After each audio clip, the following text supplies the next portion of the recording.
Hi, good afternoon, everyone. Welcome. We'll be starting our webinar in just about a minute.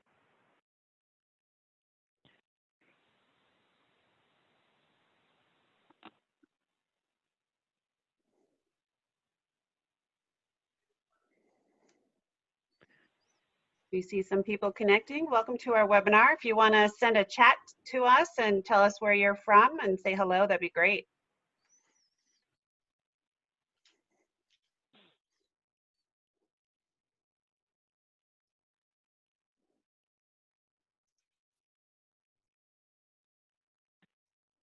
Laura, can you see the participants?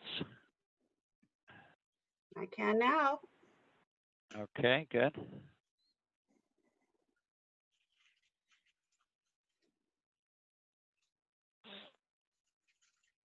I see our friend Bob Crow on. Hey, Bob.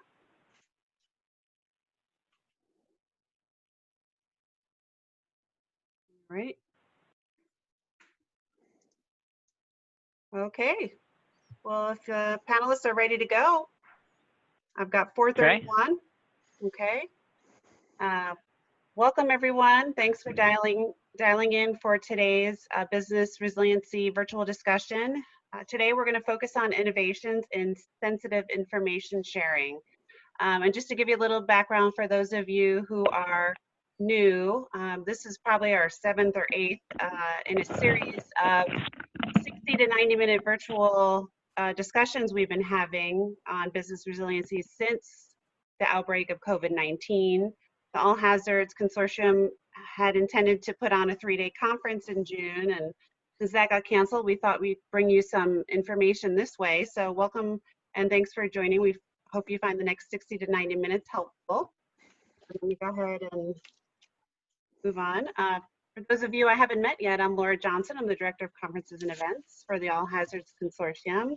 And I just want to make a couple administrative remarks. First, we are recording this session, and we'll send a link to the recording to all participants post-webinar.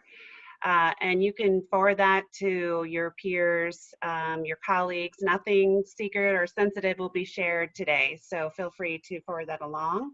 And we'll have plenty of time for questions and answer session at the end of the discussion.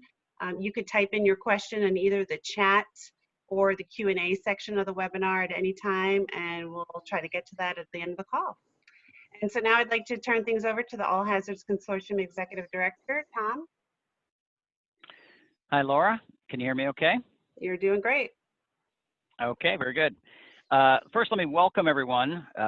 This is an important webinar in a series of technical webinars that we're putting on with our partners from DHS in the private sector and with states. We're working very closely on a number of initiatives. What you're going to hear about today has been in development for quite a while. We always look at 3 parts to this: people, process, and technology. And what you don't see here is you'll hear reference throughout the webinar today a thing called the SICE, right? The S-I-S-E, the SICE. What is the SICE? The SICE is a legal framework that was put together by the private sector, multiple states, and federal partners in 2015. It's a legal framework to protect information in the private sector so that they can share with each other and with states or operations people in government on a case-by-case basis. So it's like a honeycomb. The SICE is a honeycomb, and each cell is a group of people with a problem they're working on and data and sensitivity levels, and they lock it down. And so use case after use case is how they compartmentalize the data. They took that idea from the Defense Industrial Base, have been doing this for decades. So if you hear about the SICE, you'll see that's kind of the overarching legal framework. And it helps people come together from industry and government to address complex problems and to find operational solutions. They have a process they use that's very quick. They meet 6 times over the phone. If they can't find a solution, they forget it. They put it in the parking lot and they move to the next one. There's no shortage of problems. But in the process, many of the solutions that come out of this are technology driven. And one of the things you're going to hear about today is how quickly, when the people and the process are in place, how quickly solutions can be developed. And we've got a couple of them right now that you'll see today, but there's many others coming that are coming in behind that. So the technology is a key part of this, and so we're glad to focus today on it. We'll have future ones that talk about it as well. But we found a very interesting way for industry to share data with government for a specific period of time based on when they turn on a button or turn off a button. It was a game changer for us because in the private sector world, you don't want information hanging out there for people to see, but you're willing to share that with vetted people for an hour or 2 or 3 days or during a hurricane and then shut it off. Same with government. So you'll hear about that today, which I'm very pleased for. So with that, I'm going to turn it back over to you, Laura, and let's jump into our content and introduce our speakers, and we can get on with it. Thank you. And for those of you who can see Tom, he is pulled over. He's not driving right now. Tom, did you just need to get out of the house? I just needed to get out of the house, and I'm sitting in my mobile command center, my Volvo XC90 station wagon, and I want to put off. You guys wonder what I'm wearing. Okay, let me put a plug in for this. I was at a truck stop one time, and I asked the truck driver, "What are you wearing?" He said, "A blue parrot." I said, "A what?" He said, "A blue parrot." I said, "What's that?" He said, "It's a noise canceling headset." And you couldn't hear it, but there was a lawn cutting machine went right by my car. I could barely hear myself think. You guys probably didn't even hear it. So if you're working at home and you got kids in the background, I suggest you get a Blue Parrot headset with a noise canceling microphone. There's my technology contribution for today, Laura. All right, thanks, Tom. So I'd like to introduce today's panelists. We have Dave Jones with Storm Center Communications, Greg McShane with DHS CISA, and Michael Overton from Idaho National Labs. We're going to go through a series of 5 or 6 questions to our panelists today. And the first question we have deals with the issue. So we're going to ask the panelists, can you discuss the problems and obstacles that make it challenging for industry and government to share information? And Greg, I'm going to start with you, and if you could just take a minute to introduce yourself and tell us what you do with CISA, and then go ahead into question number 1. That'd be great. Sure. Thanks, Laura. Greg McShane, DHS CISA. I'm with the Integrated Operations Divisions. I support all the technology and facilities within our operations and other subdivisions that really kind of lean on any IT, whether it's hardware, software, tools, and technology that we leverage for our operations, in support of our operations. So great question, and this is one that's been we've been grappling with for at least the 13-14 years I've been with CISA in the various organizational positions, for whether it was a technology guru or the incident manager responding to some of our events during the crisis action on the crisis action teams and other specific areas. But it's again, I'll say problem and obstacle, but it's been ongoing. And where we really are challenged these days is we're very reliant on some of the, I won't say old technology, and this is very prevalent throughout the community, is we rely heavily on email, some of the older technology, and we still share a lot of our information via email. Again, there's pros and cons to that, with how we protect the information, how we can secure it, who that actually gets shared with. We need to really kind of understand a little bit better on how we can leverage some of the tools and capabilities that are out there now, and the changing environment as we become more and more virtual in the current conditions that we're in. So that's just kind of a good start to it, but we'll open up to other panelists to kind of chime in. All right, thanks a lot, Greg.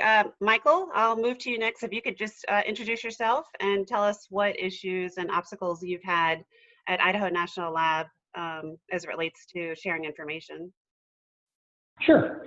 So as mentioned, my name is Michael Overton. I'm a senior geospatial developer, so software developer with the Idaho National Laboratory. We develop a wide number of capabilities for DHS and other entities. Just as an example, working with Greg McShane and his branch within CISA, we've developed situational awareness capabilities that we're very good at pulling together government data sources that have kind of long-standing technical implementations and You can set up a link for the most part, and you don't have to worry about it. The problem that we're seeing right now is with rapidly changing situations and data sets popping up all over the place, is being able to, one, develop technology that can support both government and private sector effectively in an evolving situation, but also being able to, as mentioned previously, is how do you effectively have that bridge between government and private sector? And so those are kind of the high-level challenges that we see, not just with COVID-19, but we're seeing that it matches well with even hurricane season and other kinds of national crises. So same kinds of problems, but we're seeing it both from the data side as well as from the technology development side as well. All right, Michael, thank you so much. And last but not least, Dave Jones. Dave, why don't you introduce yourself? Sure, thanks, Laura. I'm Dave Jones, the CEO of Storm Center Communications. I've been working on this issue for quite a while, almost about a decade now. Previously, I used to work at NBC News in Washington, D.C. I was a broadcast meteorologist, and before that, worked with a couple of private weather industry partners in helping them to develop TV weather graphic systems and to put a lot of weather data to work supporting broadcast meteorologists. And beyond doing technology development at Storm Center Communications, we also put on extreme weather, climate, and community resilience summits for broadcast meteorologists around the country. So we can really help keep that level of knowledge of climate change impacts front and center for broadcast meteorologists to communicate that to the public, to their viewers. But primarily at Storm Center, we're focusing on the ability to access and share real-time data to many other partners in real time. And the whole way this came about was through the federal government's Small Business Innovation Research Program, where they funded us to address a grand challenge from the federal government. And that was, how do agencies access and share data? How can they put more federal data to work, serving decision makers, not just at the federal level, but the state level, and also in the private sector and nonprofit NGO worlds? So it's definitely been a big problem and a big issue. And just like Greg said in the beginning, just getting emails off to people, when you have information in those emails, sometimes it can get forwarded very easily. And sometimes those file sizes can be too big to email. But now that we've sort of taken a geospatial approach, we can now talk about standards. We can talk about formats. We can talk about making things data interoperable so they work in a lot of devices. So I think this call, this webinar is going to be very enlightening for a lot of folks who always thought, nah, I don't want to deal with the geospatial side of things. Hopefully this will show that it can be a lot easier to put data to work. All right, Dave, thanks so much. And just out of curiosity, Storm Center, do you work nationally or international weather as well? So we're not just weather, although the name does lend itself to storms, obviously, with Storm Center Communications. But no, it's nationally and internationally. So when we talk about any of the data sharing capabilities here on this webinar, it can apply in any nation and even be used to connect nations together. All right, thanks a lot, Dave. India might need you right now. Yeah. All right, let's move on to the operational impacts. So, Michael, if I can start with you on this question, if you can describe the impacts that the challenges of information sharing has had or is having across states, the federal government, and industry from your perspective, that would be great. Sure. And my perspective is going to be centered really around on the technology development and how we've supported DHS through this evolving situation. So when we're looking at impacts to operational, there's a lot of publicly available data sources that are popping up. One of the more paramount trusted sources, of course, is the National Governors Association information, which has evolved in even its format as we've kind of moved along. And so those are good for data sources, but when you're actually trying to figure out what does that mean, how does that impact people in their various roles in supporting COVID-19 or other kinds of challenges, is making that information available in a meaningful way. And so we've looked at some areas of doing that. If you've been on some of the other calls that Tom has been putting on, we've talked about some of the routing challenges of looking at the trucking industry and the kinds of impacts that people who have to move through various states and what that might mean and how you might need to change your routes as you're going from point A to point B across the country. And from an operational standpoint is being able to look for those data sources and pull them in rapidly so that you're able to put capability out that can help people before it's obsolete. All right, Michael, thank you so much. Greg, if I can forward this question to you, please. Yeah, sure. Thanks, Laura. Kind of what Mike was heading down a path of, within CISA, we have 2 emergency support functions we support. One is communications. The other is, that sector, ESF 14 sector, cross-sector dependency, interdependencies. And that's been a real challenge from our perspective as we implement the new capability to support that function. And part of that is really the discovery of understanding how we can support that from a technology perspective, whether it's a tool that can identify and connect all those different pieces and parts and see where those relationships are. And it kind of led us down to the path of, developing this commercial routing assistance application. And it's really focused on transportation, but really the ask from our leadership was, impact to commerce. And then how does that relate? And where we could really kind of, shined was that we had the right people at the table, the right data from the National Governors Association, and the right technology in some of the regards in some of the advances through, the ESRI, ArcGIS hubs and information that was now readily available. So we actually put those 3 together and we put together capability and, helped minimize some of those impacts with giving this app available to the community, particularly in trucking, to maneuver from state to state to minimize those restrictions and constraints going from like a point A to point B, Los Angeles to New York. But that's kind of a good example of kind of where we applied some of the innovations and technology, recently. Okay, Greg, thanks a lot. Dave, did you want to add anything to this question? Sure, Laura. I think, one of the things is that we've seen that everybody seems to have their own little areas of data that they trust or pieces of information that they trust. And when you talk about accessing data for operational impacts, there's the challenge really comes in finding that data. There's so much out there. It's growing exponentially. And now, once somebody finds a piece of information, how do you get that piece of information across the entire decision-making chain so everybody can be on the same page at the same time? So there's so many sources out there. It's very difficult to determine which ones do you trust, which ones are just out there, and which ones are emerging perhaps as a important research capability that might transition into operations that could be very valuable. And just really accelerating data that's being staged. Greg mentioned it, DHS and the SICE are setting up ESRI hubs and data portals and even services, web services that are available out there. How can we get our arms around it? How can we discover that data? How can we put it to work so we can bring that into GIS systems or share it across platforms?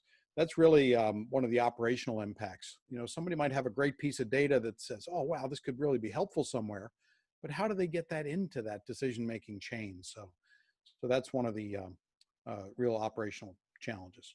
David, you bring up a good point about vetting the information. So I want to ask Greg, from the federal perspective, what's your vetting process? I mean, I know you have trusted sources, but can you tell us a little bit more about how you vet information? Yeah, sure, Laura. And one of the parts of our operations is we're constantly, assessing and triage information that's coming into into our watch operations, whether it's via email, open source, all those other different channels that we receive information from other elements. And where we rely heavily is really kind of on that authoritative data source. It's that trusted source that we rely on that's already been vetted, whether it's from another operations center or something out in the community, some previous data sets, or we know that have been vetted or are reliable, National Governors Association, those types of things. And where we really try to strive is that we try to make this not just static information. It's not coming in via a document and you're reading through it, but it's that interactive, that real-time kind of sharing, whether it's in a geospatial capability, things that we connect through other operation centers with the SICE sensitive information sharing environment through a GeoCollaborate tool for situational awareness, and understand that there's a difference between situational awareness and usually actually sharing a data set, because there's different rules and regulations we are under as a federal entity in how we can collect that information, or we just utilize it for situational awareness and we're not actually collecting. So. All right. Hey, Greg, thanks a lot. All right, let's move on to our next question, which is innovation. So I'm going to start with you, Dave. Can we talk about innovations, what's out there, what's available or being developed to help address the gaps that we just talked about and the dangers of information sharing? Sure. Well, innovations that are out there are happening, and we're seeing it during this COVID-19 global pandemic, where all of a sudden these Esri hubs, data portals have popped up, and it's just not out of the blue, right? They've brought in the past web services, feature services, things like that work in the geospatial world, and that has all led us to where we are today in trying to create that trusted hub of data sets that are constantly emerging. So places like the All Hazards Consortium and the SICE, the Sensitive Information Sharing Environment, the folks that belong to that environment have built up relationships over the years. And so now, as we have meetings every Friday and talk about data sets that are out there and use cases and all that sort of stuff, it really helps when somebody says, hey, I've got this data set and we've put it together and worked with it. That way, more of the group can use that data.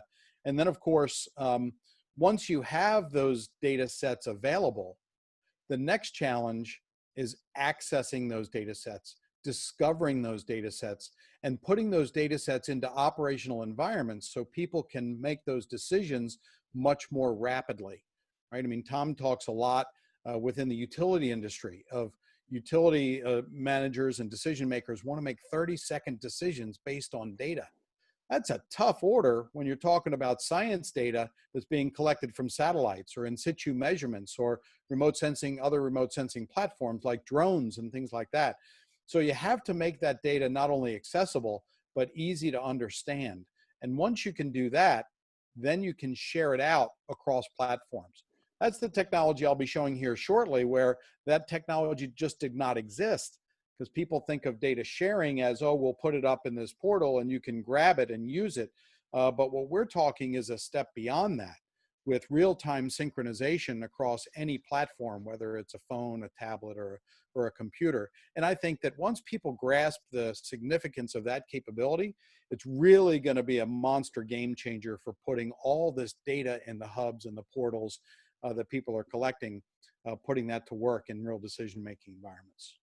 All right, Dave, thanks so much. And before we jump into the technology, let me go ahead and pose this question to Greg too about the innovations.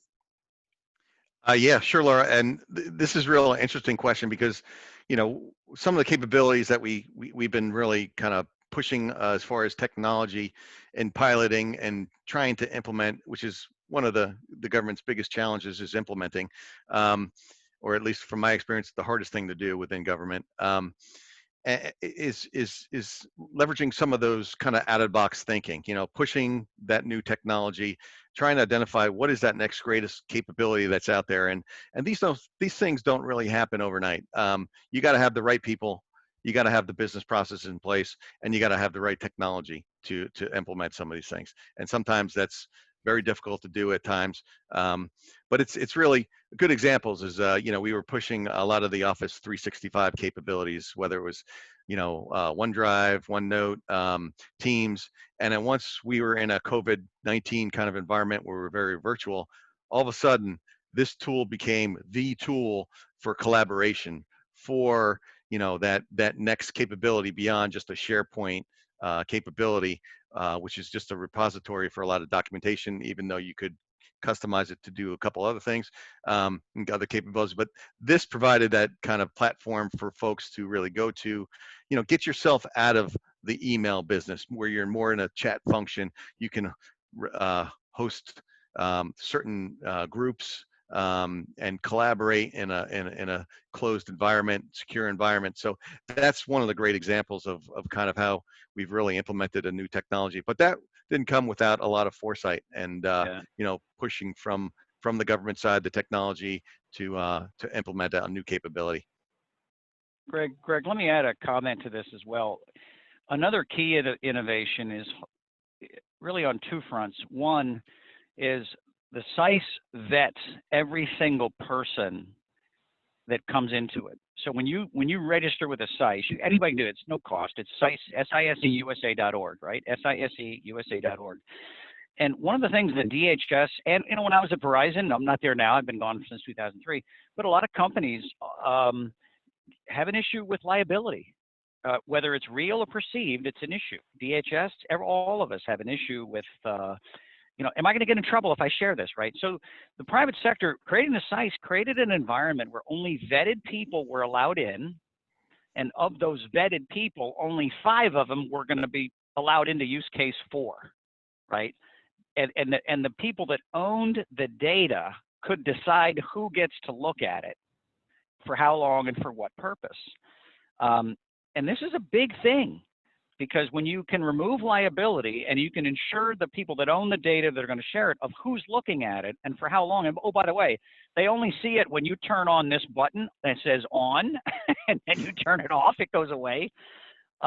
This is a big deal in the information sharing thing. So it's not necessarily a technology, it was a policy that combined of identity vetting, that combined with the technology of sorting data and pocketizing things like we did in the Defense Industrial Base, along with a collaborative tool, the total package was truly unique. And I think having DHS use that, Greg, and test that for us is a big thing. And so as this continues to evolve, that package of identity vetting, liability removal within the SICE, and then the ability to capture federal, state, and commercial data sets into a decision package that someone can say, I know exactly what that is, and I'm going to make a decision on that because I know the ranking of that data.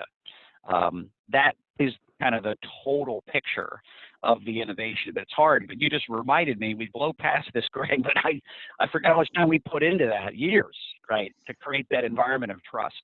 So anyway, I just wanted to just bring that to the forefront. Yeah, great.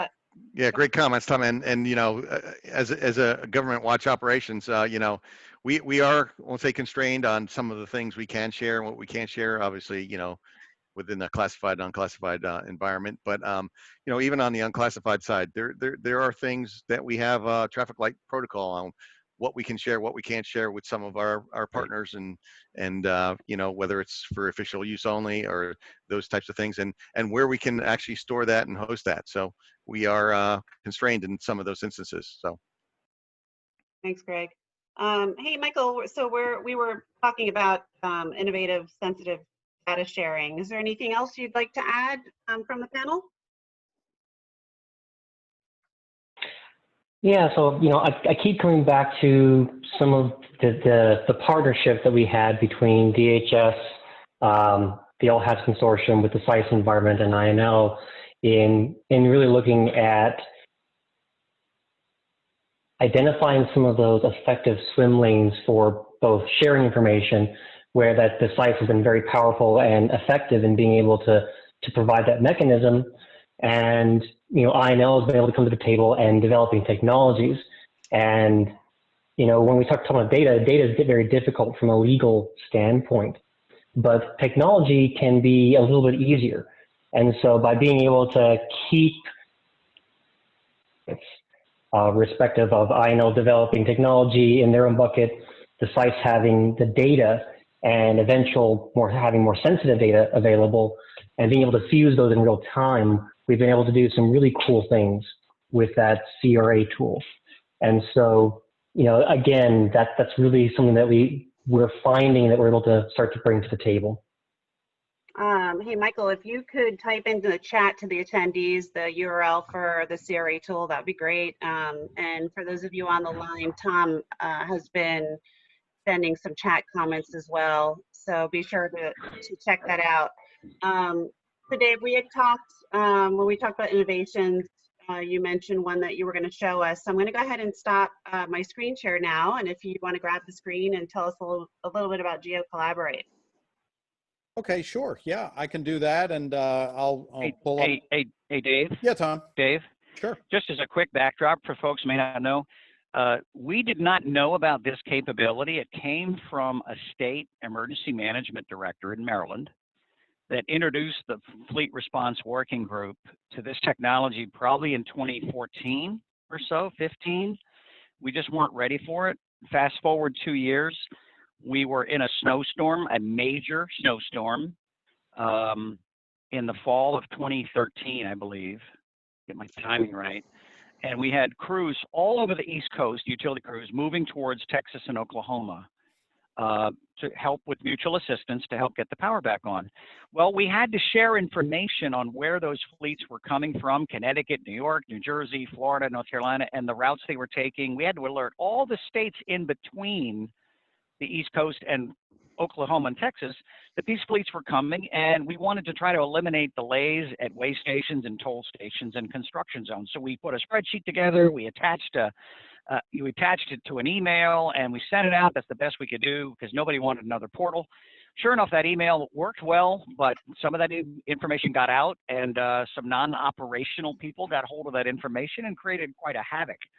So we needed a way that the electric sector could share information quickly without giving you possession of the information. So we needed a visual platform, and we needed a way for states to tell us what waivers were there, what declarations were there, and we were trying to find this way. And all of a sudden, we came back to this technology and said, this will actually work. It lets us share the data without people taking possession of the data. It was visual. There was no login required.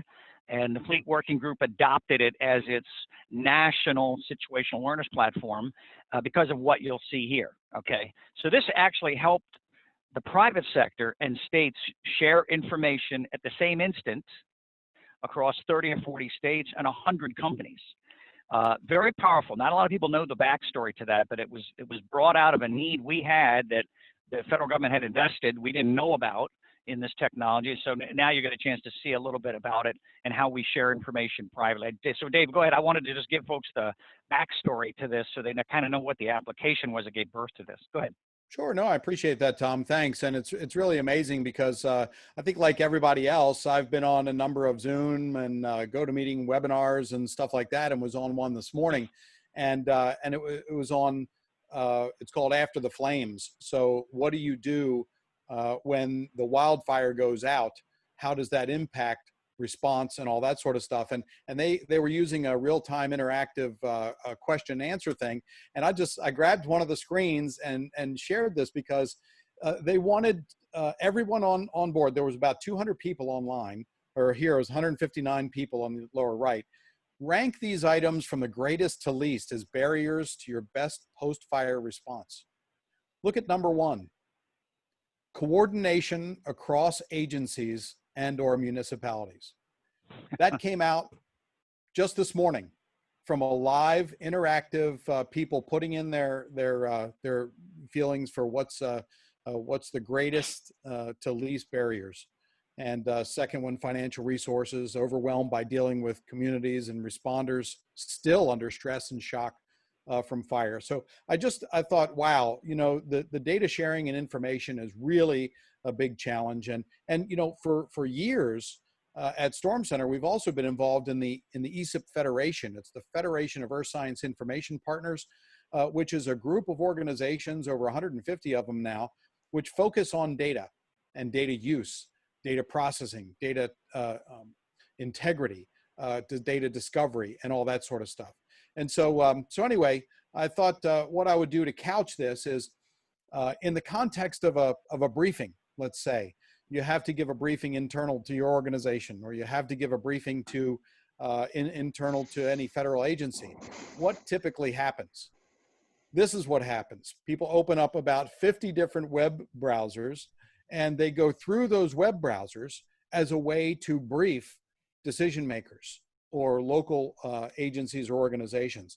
And what happens is that when they present this data from these different websites, it's in different formats. It's in different mapping projections. They may not go to maps where you understand exactly where you are. So essentially what GeoCollaborate does is it pulls together these sites and identifies the key trusted data sets within those sites, or within those portals, or within those hubs, and pulls out the data in a collaborative common operating picture. So people who make decisions could care less about GIS. They could care less about using, how do you technically put this together? What they want to see is the data visualized on a map, and how can they share that information across their other decision makers. And that's what GeoCollaborate really does. It makes that complex simple. And so the All Hazards Consortium, the SICE, they've set up a hub, which is a great local or great location to have trusted data that's been vetted.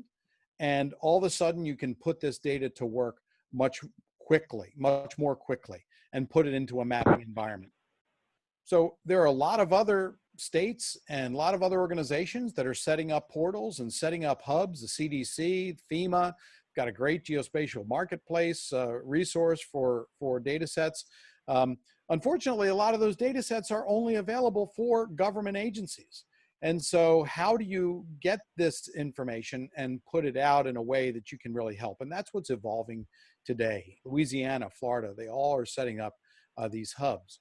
And so what happens is that you get global coverage and local populating of those hubs around the country. This is off Esri's website. Look, hubs around the world. These boxes all around these hubs. So they're all over the place, and they're providing good information. So GeoCollaborate can take that information, but then utilize the cloud and share that information to any device in real time, no matter what you're using, whether you have a GIS package or not. You can take advantage of the GIS data. So you don't really have to even be a geospatial specialist to take advantage of the data sets that are being shared through GeoCollaborate. And what Tom mentioned before is you do this with a simple on-off button. When you turn GeoCollaborate on, you're collaborating, and then you can turn on and off data sets that you want to share. And so that's how it looks. And what I want to do here is I'm going to play a little video for those of you who can't stick around after this session for 30 minutes to actually experience how data sets can be shared to your device in real time. On the upper right-hand side, this could be a private sector organization moving around their map and zooming in and out. And notice that GeoCollaborate is off in the upper left-hand corner of that. But when they turn GeoCollaborate on, their map matches the map of the leader. So the leader can zoom in and out. And as soon as that happens, all of the other participants, private sector, federal agencies, state emergency operations centers, they will zoom in as well. This is not screen sharing, it's actual geospatial data sharing. So if, as a leader, I want to go in and turn on, say, the National Weather Service watches, warnings, and advisories, it will turn on in everyone else's mapping environment in real time, whether it's on your mobile phone, whether it's on your tablet. So in this example, I'm getting a GOES satellite image, a water vapor satellite image from the leader, and the private sector, state emergency operations centers, federal emergency management, FEMA is getting the data in real time, and the map is being manipulated from a wide out perspective, zoomed out perspective. And in this particular example here, I'm going to jump past this after this is done. We're getting an international data set. So a satellite image from Japan, from their Himawari image. So satellite. So we're sharing that across all these platforms. Dave, let me provide a comment. The innovation here is twofold. One is operational synchronizing industry, states, and trade associations and federal agencies on one issue, right? This isn't for everything. This is for a specific use case. The technology was unique in that it would allow us to share any data in any platform universally. The other part was, how do you coordinate across all these agencies at the same instant, right? So the innovation here is twofold. One is the technology is different. It looks like Esri, but it ain't. We use Esri. Esri doesn't do this, but this rides on top of Esri. The collaborative technology is what's unique. But the other part is the only people looking at this information are vetted. So this isn't out in the public sphere. And that creates a safe environment for the private sector to say, you know, Tom, I've got information on inventory of insulin or fuel, but I don't want that out there. I just want to be able to share it with these 5 states because of this tornado or this hurricane. This gives them the capability to do that. So I wanted to provide context to what people are looking at, because this is hard. This is really hard at synchronizing people, and we found a way through combination of technologies to make it happen, and we put it to use during COVID. So anyway, I wanted to provide the perspective of the capability, not just the tool, but certainly the overall capability. Go ahead, Dave. I'm sorry. Thanks, Tom. No, and the data sets that you're accessing through GeoCollaborate can come from hubs and portals, and you're putting that together and then sharing that out across these platforms. So for a particular use case, let's say an emergency operations center gets a call from the governor, and the governor says, "What's going on? I want to see what's happening. Show me some of the data." All the governor has to do is go to a URL. It could be secure, could be open within the state. Turn GeoCollaborate on, and the Emergency Operations Center has complete control over the mapping environment that the governor is looking at, highlighting data sets that they want the governor to interact with. And so this particular screen here talks about portals, hubs, and web services. What does GeoCollaborate do that those portals, hubs, and web services doesn't do? Well, it turbocharges those web services. It puts out there the portal data, the hub data, so everybody can benefit from it. And I can guarantee you 100%, not everybody out there knows about all the data in a portal or a hub. Many of them don't even know about portals or hubs. And so you want to present them with the data so they can interact with it and put it right on their device. So like Tom said, it's synchronized across any mapping environment, across any device. There's no additional hardware. It's all going to a URL and turning it all on and off. And when we developed this capability under the Small Business Innovation Research Program, the federal government came back and said, you know what? Not only is this unique, it's profoundly valuable to the federal government. And so you don't have to be a geospatial expert to benefit from this technology. And that's what the diagram shows. Any data that's out there in the trusted data sources, clouds, hubs, or portals can be brought in by the leader and shared instantly. We're not talking about staging a file or staging something that you have to go in and grab.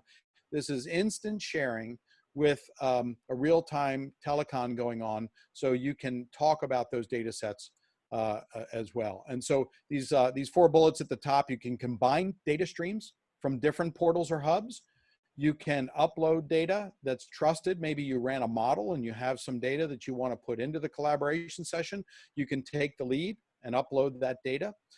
It enables geospatial messaging. So if you want to circle a building or circle a damage area, do an assessment, and then you can send that geospatial message to anybody else who's connected to the collaboration session so they can see geospatially where that message applies to. Hey, meet me at this corner at 4 o'clock.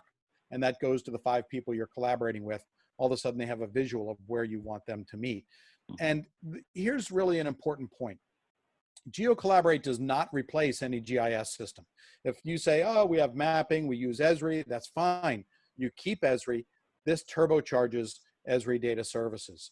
if you're using open geospatial maps or you're using Google Earth, perhaps, you don't have to change any of those platforms to utilize the benefits of GeoCollaborate. And so this is just a little animation for what happens perhaps in a real-time, collaboration session. If NOAA wants to share data out and they want to brief Pennsylvania, they want to brief South Carolina, and they want to brief, let's say, Virginia in real time, those 3 states only have to go to one URL to have NOAA brief them, and they follow in real time. If Maryland, North Carolina, Walmart, a utility, or FEMA come into this session and join late, once they turn GeoCollaborate on, they have caught up with all the data sets that have been shared. It's not like screen sharing where you miss, if you miss it, you miss it, or you have to go back and look at a recording. They actually get the data sets that have been shared from the very beginning. Conversely, if you have organizations with GeoCollaborate that want to stage data and share them into a collaboration environment, you can do that. The Forest Service could share pictures of a burned area. Smoke modeling, that data can be shared into the trusted cloud environment. If the EPA wants to share air quality data, they can do that. And then who's the receiver on the other end? CAL FIRE. Let's say CAL FIRE was a user. They're not today, but if they wanted to use it in a situational awareness fashion, then they would be pulling in all of those data sets into one web-based collaborative common operating picture. And so essentially, from a SICE perspective, how does GeoCollaborate really help the private sector share data to another private sector organization or to a federal organization? So like Tom said, you can turn this switch on and off. So in this top example, if a organization has GeoCollaborate and they want to stage data, and they have data sharing agreements with the SICE and others, all they have to do is turn their data on. That sends it into the SICE, into their instance of GeoCollaborate, and then they can stage it and turn it on as well. So there's 2 locks, almost like a 2-factor authentication here, that if the SICE turns the data sets on, then that private sector or state or federal agency can pull it into their mapping environment. How can this chain be broken? 2 different ways. If the sharing organization has their data set turned on, and it's just an on-off switch, and the SICE gets it, the SICE can turn it off. And then this private sector organization will stop getting it. Let's say the real-time location for utility trucks. They can share that for 15 minutes and then boom, turn it off. It's not shared outside of the SICE. And if the organization on the left says, I'm done sharing, they just turn that switch off, and it's the tip of the spear, right? It turns everybody else off. The SICE can't get it, and then that means the SICE can't share it. So this kind of setup enables a lot of flexibility for 2 people have to agree to share data out for a 15-minute interval, let's say to an emergency operations center, so they can get a picture of where these utility trucks are or where activity is happening. Then they can turn it off. And so these are the final points that I wanted to make before we just entertain some questions or go to the real-time demonstration after the hour is up. What does GeoCollaborate really do? It turbocharges the city, state, federal, private sector data holdings, portals, hubs, and services. It doesn't replace any of that. We are not Esri, that's for sure. And we're not Google. Where our expertise is sharing data across platforms in a secure environment. And so it enables this on-off data sharing environment. You don't have to be a GIS expert to know how to turn a switch on and off. It increases trust and interaction between private sector, the All Hazards Consortium, sensitive information sharing environment, and government agencies. Also the ESIP Federation, they are working on data sets that are great transition from research to operations. NOAA, NASA data is being developed in a research environment that needs to transition into operations. And so it delivers federal data into products and into GeoCollaborate so you can evaluate them. all of a sudden the SICE is playing a whole new role here. We're leveraging 40,000 members of the SICE to say, hey, take a look at this NOAA data. Take a look at this NASA data.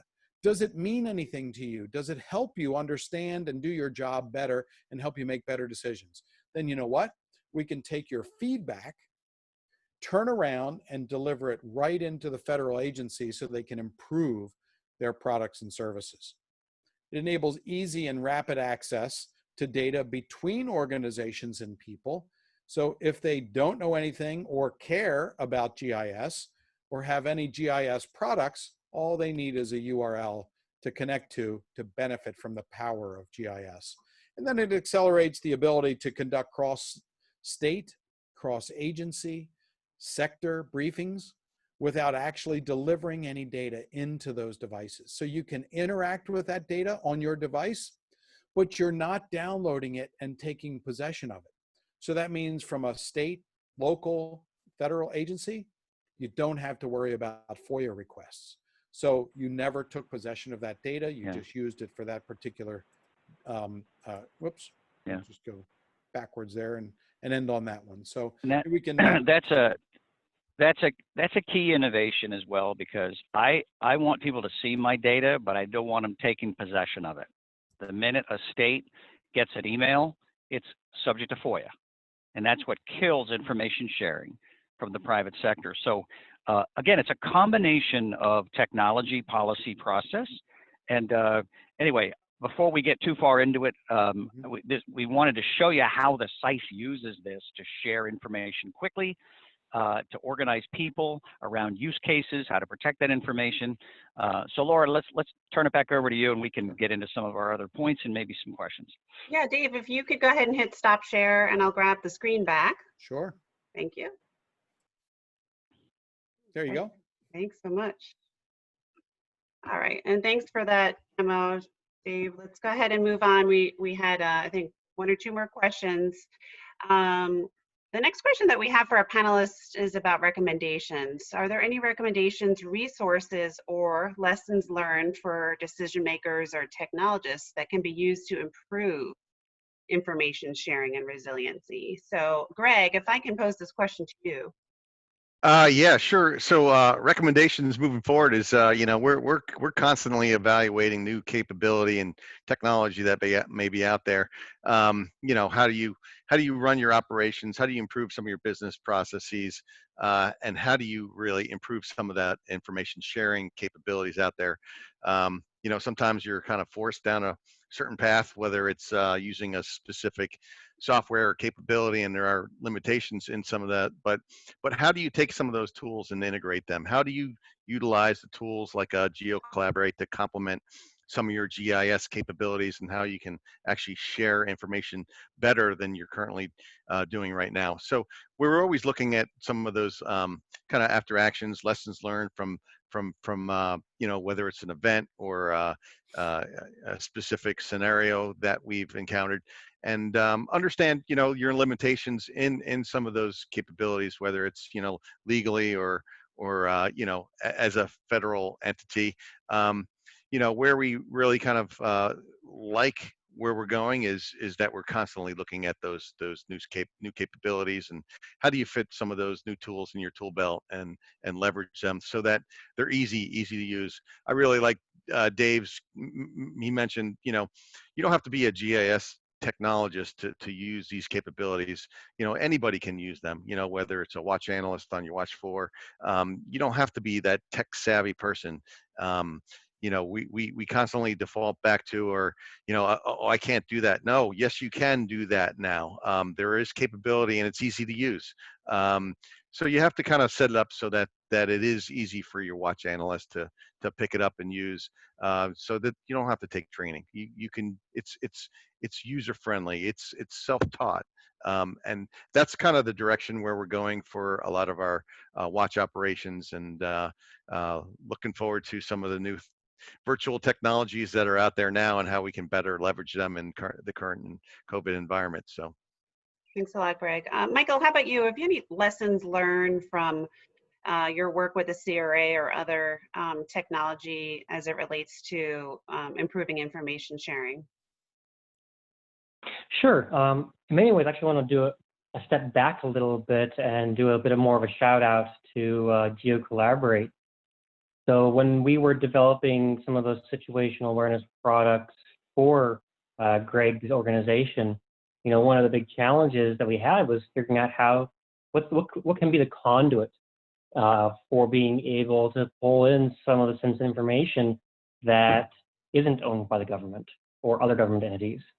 And so really GeoCollaborate is going to be one of those technologies that could very much enhance that conduit, again, leveraging the appropriate amount of trust to the sites to create that modality of sharing information that I think would be very powerful. So that's one of the first kind of plugs I wanted to throw out. But with regard to the CRA tool, I keep going back to the SICE, again, will help to handle that conduit information so that the technology can work to visualize that effectively. And I think we have a lot that we can build on this as we move forward. And I think that GeoCollaborate will continue to have a play there so that we can share not just information where we want to have that hard connection to a visualization through Esri kind of technologies, but we also have that dynamic view as well through a GeoCollaborate based conduit. So I think that I want to emphasize that is an area of information sharing that I think there's a lot of opportunity there. Okay, thanks so much, Michael. And Dave, anything to add, lessons learned from your work in this? Yeah, Laura, I would say that, if I had to give advice to states out there or counties or folks that are just looking to improve their situational awareness, if you are Esri users, build upon and understand the value that you have there within Esri products, because there's a lot of capability there. I used to help develop TV weather graphic systems for broadcast meteorologists. When I would go back a year later and do follow-up training, I'd see them use maybe 10% of the technology that they had. So there's a lot of capability that you have already. If you're not Esri users or you're not GIS users, then you could utilize GeoCollaborate to leverage all the other data sets that are being made available by the federal government, by state, your own state perhaps, or by others. And that data just on its own can really help you turbocharge your situational awareness and really help in your decision making. And I mean, we can do things now like enable somebody in the field to take a picture, submit that picture, and within 60 seconds, it's popped up in GeoCollaborate for everybody else to see and talk about what that situational awareness is. So we're seeing a lot of innovation happening. And then really, as we work and get this out through the SICE and more people are using it, that feedback is really going to generate a lot more services, data for hubs, and all that kind of stuff that can be shared out to really help us, particularly during these kind of times. All right, Dave. Thank you so much. And those are all the questions we have. So before we move into Q&A, I'd like to thank Dave, Greg, and Michael for being a panelist today and for your time on this virtual discussion. I think all three of you were able to stick around and answer any questions for a little bit. Sure. All right. And Tom, before we go to Q&A, did you have any wrap-up comments yourself? Yeah, I just want to say thanks to everybody here. Also, I want to encourage, if you're interested in learning more about the SICE and its capabilities to help you and your organization or connect you to others that have been vetted operationally and so forth, register at siceusa.org. There's no cost for it. It's a private sector domain that has taken on a lot of steam. There's over 40,000 plus registrants for there over the last couple of years. So it's open to you all. And again, I just want to thank everybody for joining, and Greg, to you, and to Michael and Dave. And Michael, I hope next time we can hear your daughter in the background better. I got a kick out of that. So. Not just hear her, I want to see her. Luckily, she's passed out of sleep. Oh. All right, so I think by now you guys on the line probably know how to use the Q&A portion of Zoom, but for those who don't, feel free to take your mouse and hover over the top of your screen. A little dashboard will pop up, and you'll see a Q&A window where you can type in your question for me or any of the panelists directly there, or you can do it through the chat function. Hit send, and it'll get to us. And we did have a couple come through already. So one of the questions for our panelists is, how does a private sector company get another entity to turn on their data? So I can. You want me to take that? It's all based first. It's all based on use case, Laura. Okay, the people that start the use. I'll give you an example. Let's say a use case is, I want to locate all the fiber cuts that occurred during Hurricane Michael in Florida, right? Well, that use case defines who the users are, who's going to get the data, and who's going to see the data. So it's not a room full of tire kickers that just want to look at data, right? If a utility or a telecom wants to share that data, they decide who looks at it and for what purpose. So that's a use case that has kind of sensitive information, but there are others that have kind of open information, like our COVID, portal. That's open. So the use case defines who can see the data, and then the individual data providers decide how they're going to share it or what methodology they're going to share it. And so that's the broad answer to that question, because this is it's not an environment where, hey, I can come here and see all kinds of stuff. Within the SICE, you see what you're qualified to see from a private sector standpoint, and there are private use cases and there are public use cases within the SICE. So I hope that provides some perspective to how the SICE shares data. And then Dave or Greg or Michael, you guys can address kind of the technical part to that. Yeah, no, I mean, this is Dave. I would just say that it all comes down to relationship building. And when you talk about various scenarios or use cases, just like Tom said, you identify what critical data sets are out there. Those data sets are then trusted because the people who are putting it together. You might have your own, question and answer process that you want to put people through. We have ORL levels, operational readiness levels now that we've come up with the ESIP Federation, All Hazards Consortium, and the Sensitive Information Sharing Environment GIS Committee. So now we're putting numbers against data sets so they can be trusted, and you can look at that and say, oh, that's an ORL1. I know that's very valuable and it's very timely, and we can really put that in our decision-making environment.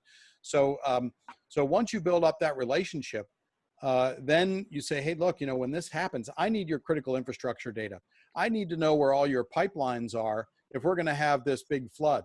I mean, currently, like right now, there are flash flood or flood watches in effect in Southern Virginia, Western and North Carolina. So there's a lot of moisture hitting the mountains there, and it's going to cause a lot of flooding over the next couple of days. So if you think about those use cases ahead of time and say, look, USGS, I need that stream flow data.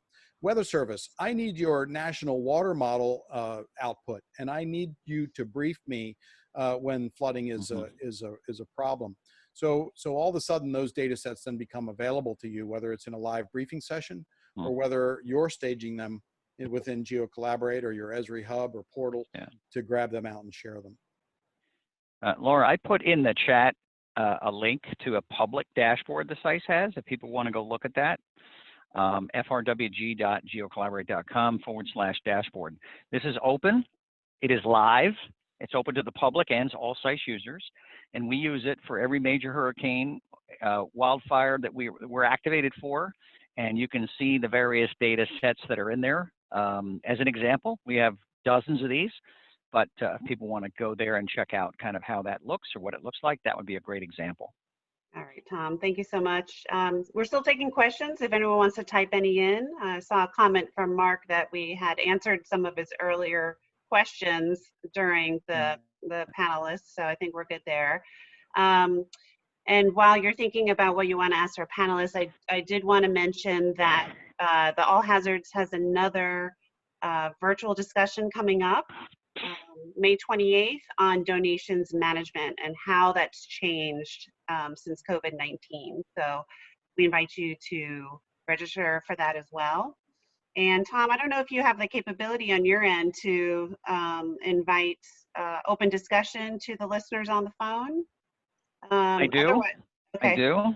So what we're gonna do now is, first I just wanted to show everyone my email address. So if you have any questions, comments, you're interested in having a virtual discussion with us, feel free to email me at laura.johnson@ahcusa.org. And I'd like to thank our panelists. Feel free to those who are listening to stick on and talk to us and see some additional demonstration of GeoCollaborate. For those who are going off to dinner, thank you so much for joining us. Tom, we did have one comment from Christine. The web link wasn't working. So if you could double. Oh. I don't know if that was to your. Dave, yeah, I might have missed a letter. Dave, could you plug in the FRWG session into the chat? Thanks, Sure. Christine. The dashboard. Thank you. Yep, absolutely.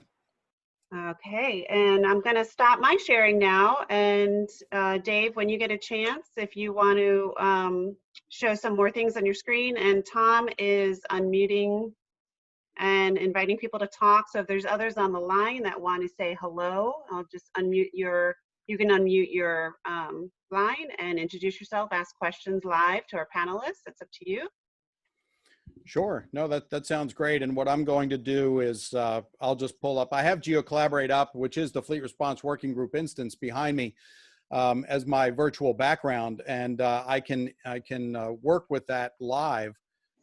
And if you actually anybody online, if you clicked on the chat and you went to the dashboard, if you just create another tab or just backspace on the dashboard and type in follow, F-O-L-L-O-W, then you'll load a map with an on-off switch. And if you turn GeoCollaborate on, you'll be following me in real time as I move around.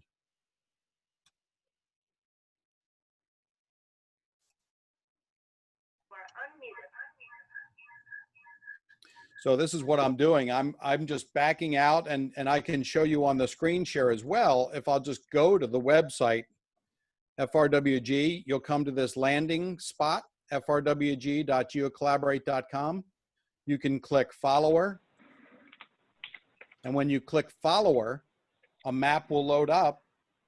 And when that map loads up, it looks just like this one.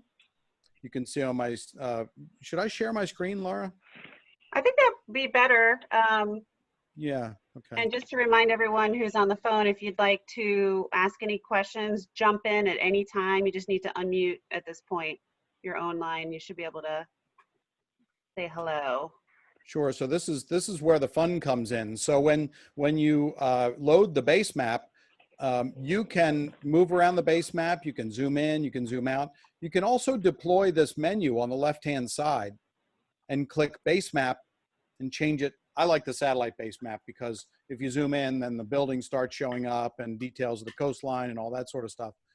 But once you turn GeoCollaborate on in the left-hand, upper left-hand corner, then your map is going to not only match my map for a zoom level, but you're going to get all the data sets that I have turned on in the collaboration session, along with a key points window. And this key points window, you can move around. We use that as, you know, here's the important things that are happening during the day or during the afternoon that we think are important. We're sharing the COVID-19 numbers live from the Johns Hopkins University web service that they've stood up.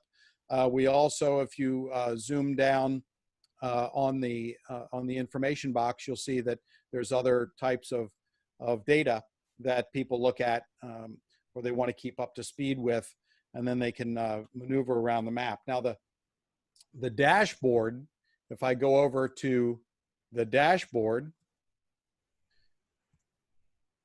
is designed to be static and allow you to move around the data sets that are going to be staged. So just the backstory here, this capability was not there when we first saw it. The utilities asked, hey, we don't want another call or a dashboard to follow. Can we just have something made where it can be on our screen all the time? So I think 20 some utilities wrote a letter to the SICE chair who wrote a letter to NOAA. NOAA funded Dave and added this dashboard in about 2 weeks. So this was a great example of how operators saw something, wanted to add a coat of paint to it, right? And they submitted through the SICE a request to NOAA, who funded the R&D to Dave to make it happen. It's a great example of how to use R&D dollars operationally. It's really fantastic, and it's gone on since then. But this is the dashboard we use if we have a declaration for a hurricane. We almost did this past week. This will be the dashboard we use to post up weather, transportation, declarations and waivers, and other private sector related stuff in real time. And we're even discussing this year, Greg and I were talking about it on Friday with the Fleet Work Group, is holding a 30-minute call for SICE subscribers, right, people that are vetted, to get a brief from the states in live, right on the screen. We can all be coordinated and see what the latest, greatest is, and just go around the horn, state by state, sector by sector, and boom, we're done. So this is a way to coordinate hundreds of organizations at the same instant, and then we just leave the screen on and all the data refreshes all day long. And if we want to regroup the next morning, the latest data is there. So it's a tremendous capability we didn't even know existed 3 years ago. So this is a good example of operations, meeting science. Yeah, and as a matter of fact, Tom, with the dashboard that I have displayed right now, there are a number of data sets that are live, right? The National Weather Service watches, warnings, and advisories are updated every minute. Mm-hmm. You, on your end, can click on it, right? So this shows that this is not screen sharing. If you're connected to the tab that shows either the dashboard or the follower, the dashboard, you can zoom in on your own. The follower, you're following me in real time, and you can double click on that National Weather Service advisory, Yep. or so single click. And you'll see that information pop up. It's a flash flood watch, when it was issued, what office of the Weather Service issued it, and when it expires. And you can click on that URL to actually go to the actual watch. On the right-hand side, I'm just or moving to the east, you see the residual track of the first tropical storm of the season. And so it's now moved out to sea. You can see the official Hurricane Center forecast information. You can click on it and all that sort of stuff. So the dashboard is designed for you to center on your area, and then those data sets will update in real time. Yeah. So Greg, from a DHS FEMA perspective, how do you see going forward? How do you see you helping us help to coordinate, I guess, right? States, feds, and I guess there's a lot of federal agencies, but a lot of federal councils and things like that. How do you see us maybe using this going forward? I know we're not there yet, but maybe you can talk to that for a minute. Well, it's interesting because you mentioned even like the GCCs or the sector coordinating councils. They don't have tools specific to their sector that they always leverage.